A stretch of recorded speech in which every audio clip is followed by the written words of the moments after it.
So, ayan guys, good morning, kakagising ko lang. Ang ganda talaga ng tinted sunscreen ni Madam Rosmar, worth it.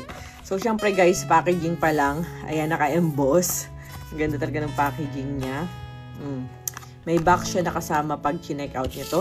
Sa 299 pesos, naka-promo price siya. Yes, dati po siyang 399 pesos. Ngayon makakales kayo ng 100 pesos. 299 pesos nyo lang siya machi-check out. And sobrang ganda talaga.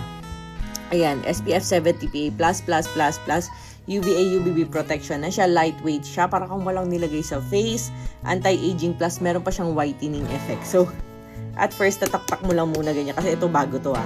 So, kasi wala nga siyang tube. Airless pump kasi to. And ayan. Ayan o, ganun lang. Kasi di ba lahat naman, hindi agad lalabas kapag prines mo.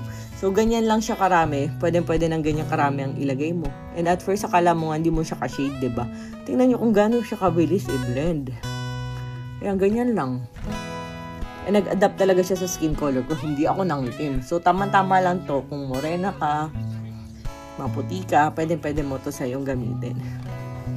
And ang kagandahan dito guys, di ba pag nagdagat tayo, ang lagkit, hindi siya malagkit guys. So ito, very, para siyang super moisturizing ganun sa skin. And after that, kapag ka natuyo siya, ayan, pag nag-set na siya, very matte effect siya. Ayan, tinan nyo, bilis nga niya mag-set eh.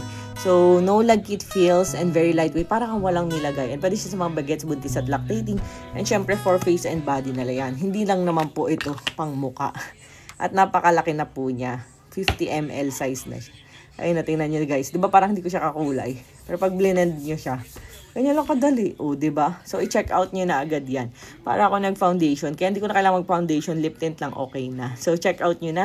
Hindi lang to basta tinted sunscreen. Para na rin po siyang skincare. Kasi nga may whitening effect, anti-aging effect. And napansin ko kahit going 8 months preggy ako with baby boy, hindi talaga ako pinipimples guys. Ayan. Kasi non-comedogenic. Hindi siya nakakaklag ng pores o nakakakos ng pimples.